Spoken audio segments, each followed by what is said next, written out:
Hello everyone, welcome back to my YouTube channel in designer Siya. Friends, आज के इस video में मैं आपको पैंट प्लाजो की कटिंग और स्टिचिंग बताऊंगी। और ये जो पैंट प्लाजो होगा ये हम लाइनिंग वाला यानी कि अस्तर वाला कट करेंगे। यानी कि आज आपको अस्तर वाले पैंट प्लाजो की कटिंग और स्टिचिंग का पता लगेगा। तो यहाँ पर पहले मैं मेन फैब्रिक को 4 फोल्ड में बिछाया हुआ है मैंने। तो यहाँ पर देखो, पहले हम सिंगल फोल्ड करते हैं, उसके बाद इस तरह से हम डबल फोल्ड कर लेते हैं, जिससे कि हमारा चारों ओपन वाला साइड हम मेरी तरफ आ गया है और फोल्डेड साइड है वो ऑपोजिट साइड में आ गया है। तो ऊपर वाले साइड से सबसे पहले हम यहाँ पर फैब्रिक को एक लाइन ड्रॉ कर लेंगे और लाइन ड्रॉ करके इसको कट करके फैब्रिक को सीधा कर लेंगे। अब हमने यहाँ पर ऊपर की तरफ 2 इंच की मार्किंग करनी है। ये हम बॉटम फोल्डिंग के लिए फैब्रिक ले रहे हैं और 2 इंच इनफ होता है इसके लिए, तो हम 2 इंच का मार्क करके एक स्ट्रेट लाइन ड्रॉ कर देंगे। उसके बाद यहाँ से ऊपर की तरफ हम 37 इंच पर मार्क करेंगे। हमारा पैंट प्लाजो जो है वो 37 इंच का रेडी करना है। तो यहाँ पर साइड में जो मेजरमेंट दिख रहा है इसी के अकॉर्डिंग हम पैंट की कटिंग करेंगे। तो जो लेंथ है, एक्चुअल लेंथ, वो 37 है। तो 37 पर मार्क करके एक लाइन ड्रॉ कर दिया है। अब हमने यहाँ पर फ्रंट पार्ट बेल्ट वाला और बैक पार्ट लास्टिक वाला बनाना है, जो कि 2 इंच का होगा। तो यहाँ पर हम हाफ इंच कम करके यानी कि 1.5 इंच पर हम मार्क कर लेंगे। हाफ इंच हमारा सिलाई मार्जिन होगा। प्लाजो का फ्रंट पार्ट हम बेल्ट वाला और बैक पार्ट लास्टिक वाला बनाएंगे, जो कि 2 इंच का होगा। तो यहाँ पर देखो, डाउन में आपको 1.5 इंच पर मार्क करना है, हाफ इंच कम मार्क करना है। हाफ इंच कम इसलिए कर रहे हैं क्योंकि जब हम बेल्ट को अटैच करेंगे तो उसमें जो मार्जिन है वो कवर हो जाएगा और बाद में हमारा 2 इंच ही रह जाता है। उसके बाद देखिए, जो ओपन वाला साइड है यहाँ पर आपको 1-1 इंच पर मार्क कर लेना है, इस तरीके से जैसे मैं वीडियो में दिखा रही हूँ, और इसको भी स्ट्रेट कर देना है। अब हम हिप की मार्किंग करेंगे। तो हिप हमारा 40 इंच है, 4 इंच का लूज देंगे तो 44 हो जाएगा। अब देखो, जो हमने फैब्रिक का लेयर बिछाया हुआ है वो 4 में बिछाया हुआ है, तो 4 से डिवाइड करेंगे और डिवाइड करने के बाद आपका देखो यहाँ पर 11 इंच आ जाएगा। तो 11 इंच से जो आया है ना, ये आपका हिप की मार्किंग आई है। तो यहाँ पर हम देखो इस तरीके से 11 इंच पर मार्क करेंगे। जो 1 इंच का मार्जिन हमने साइड में लिया था ना, उससे इधर वाले तरफ ही आपको मार्किंग करना है। लास्ट वाला फैब्रिक आपको नहीं लेना है। और यहाँ पर तीनों पॉइंट पर आपको 11 पर मार्क करके बॉक्स बना लेना है। लास्ट वाली लाइन में आपको 3 इंच आगे की तरफ बढ़ाना है। यहाँ पर हम क्रॉच एरिया का शेप देंगे। तो क्रॉच एरिया का शेप आप फ्री हैंड में दे सकते हो। यहाँ पर 1 इंच का मार्जिन लेकर के तिरछा लाइन ड्रॉ करके आप सीधा मिला सकते हो। अदरवाइज अगर आपके पास फ्रेंच स्केल है तो इस तरीके से आप रखिए और रख करके सिंपली आप मार्क कर दोगे तो आपका जो आपका कर्व है वो आपका बन जाएगा। तो यहाँ पर देखिए, क्रॉच एरिया हमने ड्रॉ कर लिया है। तो क्रॉच एरिया का जो लाइन है ना, टोटल लाइन, तो यहाँ पर देखो 14 इंच हो गया। तो 14 का हाफ हम यहाँ 7 इंच पर मार्क करेंगे। और नीचे बॉटम में जो हमने लाइन ड्रॉ किया है यहाँ पर भी हमने 7 इंच पर मार्क कर लेना है।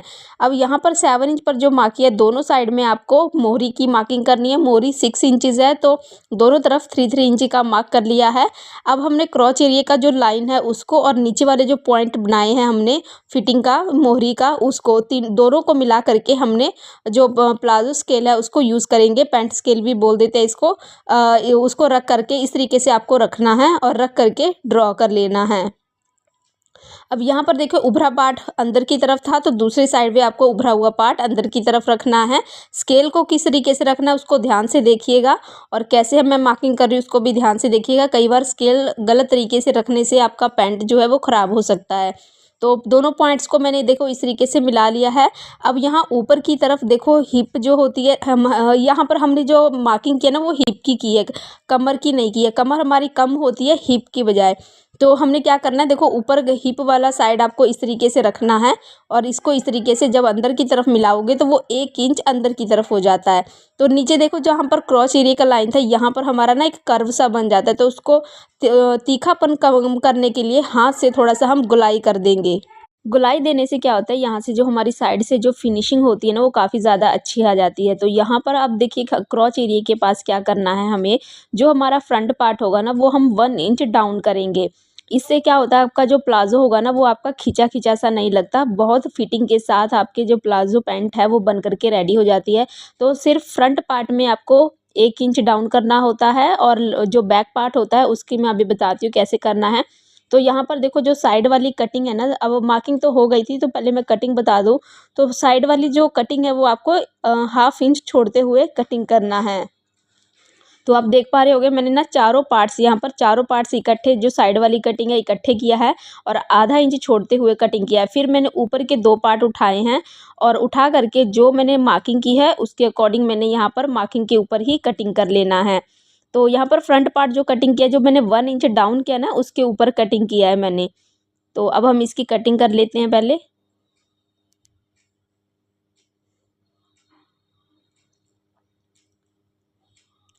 अब हम देखो कटिंग करने के बाद फैब्रिक को हम उठाएंगे नहीं, जो साइड वाला फैब्रिक है तो इसको इस तरीके से ओपन कर देंगे, बिछा देंगे। अब बिछाने के बाद हम दोबारा से मार्किंग करेंगे बैक पार्ट के लिए। तो जो हमने कटिंग किया ना, वहाँ से 1.5 इंच हम बाहर की तरफ इस तरीके से मार्क करेंगे। जो बैक पार्ट होता है वो 1.5 इंच बड़ा होता है फ्रंट पार्ट से।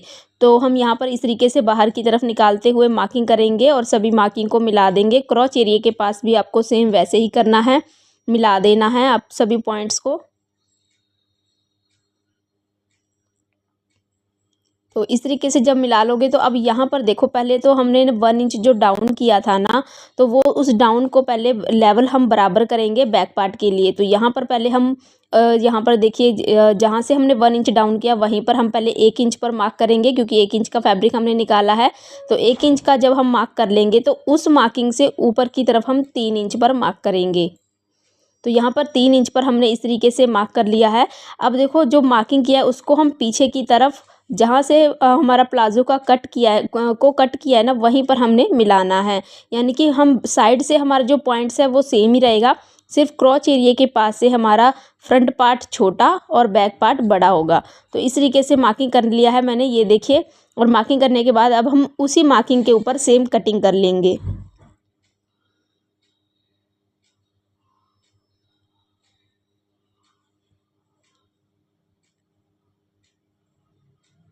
तो देखिए फ्रेंड्स, यहाँ पर हमारा जो प्लाज़ो है वो कट हो चुका है। यहाँ पर फ्रंट और बैक पार्ट मैंने इकट्ठे ही कट कर लिया है। अब जो हमारा फ्रंट पार्ट है उसका कमर के पास टोटल जितना होगा उसका हाफ करके, और वहाँ से हम 5 इंच नीचे की तरफ डाउन में मार्क करेंगे। यहाँ पर हम प्लीट्स डालेंगे, जब हम स्टिच करेंगे उस टाइम हम प्लीट्स डालेंगे। और फ्रंट पार्ट के जो दूसरा साइड है उस पर भी हम प्लीट्स का मार्किंग कर लेंगे। तो इसी के साथ हमारा जो पैंट प्लाजो है वो कट हो चुका है मेन फैब्रिक के ऊपर। अब हम लाइनिंग के ऊपर कट करेंगे। तो लाइनिंग के ऊपर कट करना बहुत ईजी है। इसको बस सेम हम बिछा देंगे और उसके ऊपर सेट करके रख लेंगे फैब्रिक को, और एज इट इज़ कट कर देंगे। तो उम्मीद करूँगी फ्रेंड्स आपको जो प्लाजो पैंट की कटिंग है बहुत ही इजी स्टेप्स के साथ मैंने आपको बताया, तो आपको बहुत ही क्लियरली समझ आ गया होगा। लेकिन फिर भी डाउट्स है तो कमेंट करना मत भूलिएगा, और मेरे चैनल पर न्यू हो तो चैनल को सब्सक्राइब ज़रूर कर लीजिएगा। तो यहाँ पर मैंने फ्रंट पार्ट कट किया है। अब बचे हुए फैब्रिक को मैं फिर से बिछाऊंगी, यानी कि लाइनिंग को, और उसके ऊपर बैक पार्ट की कटिंग करूँगी।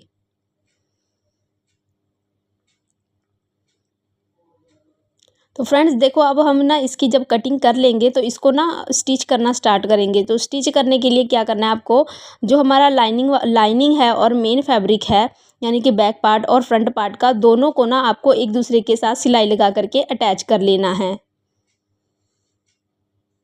तो यहाँ पर मेरे दोनों पार्ट्स कट हो गए हैं, एक बैक पार्ट है एक फ्रंट पार्ट है, और दोनों को हम अटैच कर लेते हैं।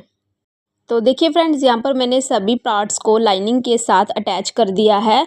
तो अब देखो सिलना कैसे है। तो यहाँ पर देखो जो जिसका पार्ट्स है ना उसके ऊपर रखेंगे, यानी कि बैक पार्ट को, दोनों बैक पार्ट को एक दूसरे के ऊपर रखेंगे। राइट साइड अंदर की तरफ होगा और क्रॉच एरिया पर सिलाई लगा करके इसको अटैच कर लेंगे। सेम ऐसे ही फ्रंट पार्ट को भी क्रॉच एरिया से सिलाई लगा करके अटैच कर लेंगे। अब यहाँ पर जब सिलाई लग जाएगी क्रॉच एरिया की, तो यहाँ पर देखिए हमने ना प्लीट्स के लिए मार्किंग किया था। तो अब हम ये प्लीट्स डाल लेंगे। प्लीट्स हमने सिर्फ फ्रंट पार्ट में ही डालना है। तो यहाँ पर प्लीट्स डालने के लिए आधा इंच का फैब्रिक हम लेंगे और इसको तिरछा सिलते हुए निकालेंगे। सेम ऐसे ही दूसरे प्लीट्स में भी करेंगे। प्लीट्स डालने के बाद अब हम यहाँ पर मेज़रमेंट करते हैं। तो देखिए, जो मुझे रेडी चाहिए वो 17.5 इंच रेडी चाहिए, क्योंकि 35 इंच कमर थी और ये 19 इंच आ रहा है, यानी कि 1.5 इंच ज़्यादा आ रहा है। तो इसको या तो आप प्लीट्स में थोड़ा सा और फैब्रिक दे के सेट कर सकते हो, या फिर साइड की सिलाई जब होगी उस टाइम हम सेट कर लेंगे। तो अब हम बैक पार्ट लेते हैं। तो बैक पार्ट में ना देखो लास्टिक लगानी है, तो जो एक्स्ट्रा फैब्रिक आपका बचा हुआ होगा उसके ऊपर लास्टिक को इस तरीके से रखेंगे। आधा इंच का फैब्रिक एक्स्ट्रा लेते हुए मार्क कर लेंगे, और मार्क करने के बाद जितना आ रहा है उसको टोटल मार्क करके हम एक पीस निकाल लेंगे, यानी कि स्ट्रिप कट कर लेंगे। अब इस स्ट्रिप को बैक पार्ट पर अटैच करेंगे। तो सीधी वाली साइड से सिलाई लगा करके 1/2 इंच का फैब्रिक आपको देना है सिलाई में और इसको अटैच कर लेना है। तो अब हम लास्टिक डिसाइड करेंगे कितना लेना है। तो 17.5 हमारा कमर रेडी है, तो उसमें हम 3 इंच कम करेंगे। तो 14.5 आता है, तो 13.5 आता है, तो उसमें हमने 1 इंच एक्स्ट्रा लेना है। 14.5 इंच का हमने कट कर लेना है।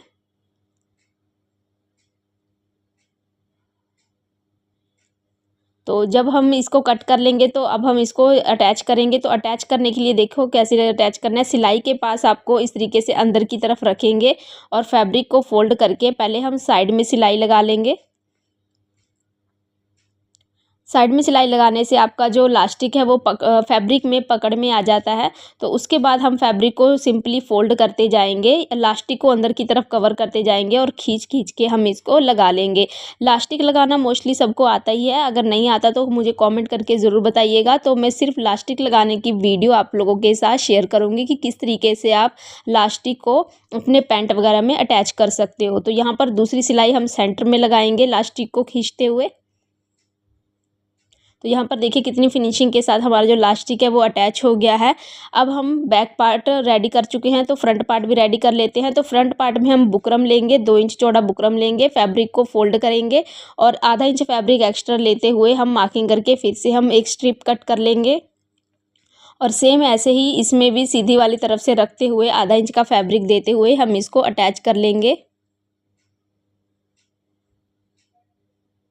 एक्स्ट्रा फैब्रिक को साइड से कट कर देंगे। उसके बाद देखो इस तरीके से बुकरम को हम अंदर की तरफ रखेंगे और जो जॉइंट वाली सिलाई वाला फैब्रिक है ना, ये वाला, इसको हम जो हमारा बुकरम है उस तरफ कन्वर्ट करते हुए सिलाई लगा देंगे।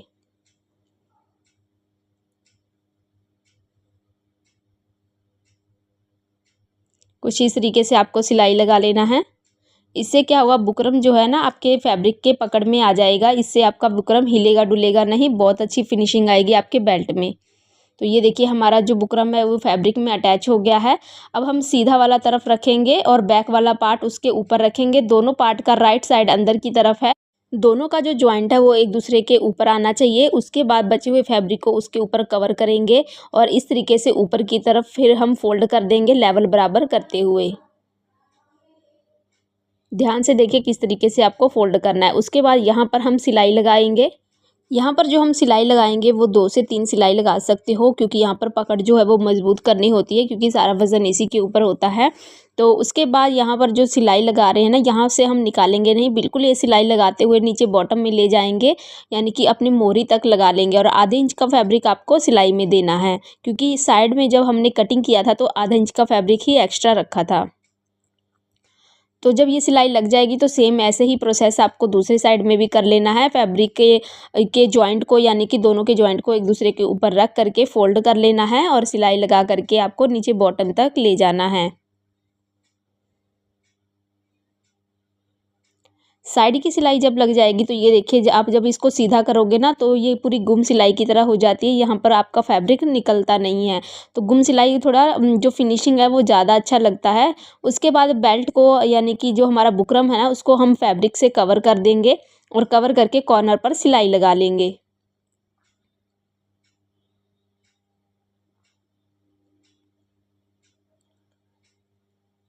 सिलाई के कंप्लीट होने के बाद इसको हम टर्न करके ऊपर की तरफ ले जाएंगे और एक सिलाई बिल्कुल ऊपर टॉप में लगा देंगे।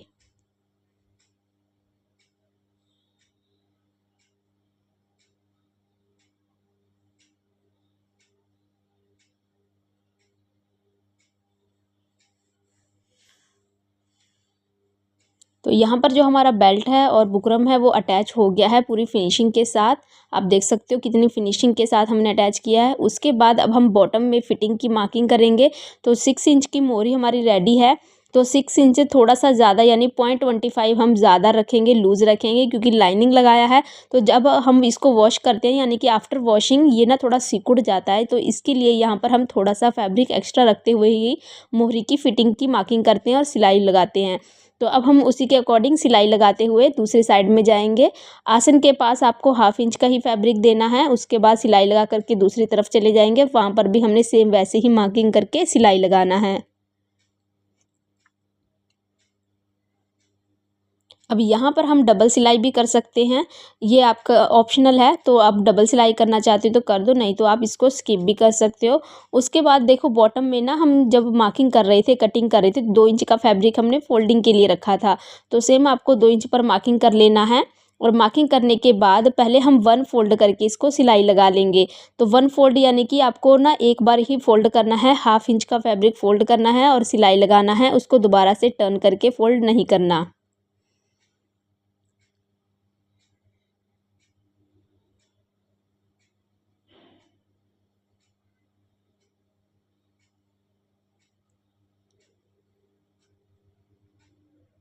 तो यहाँ पर देखिए हमारी जो सिलाई है वो कंप्लीट होने वाली है।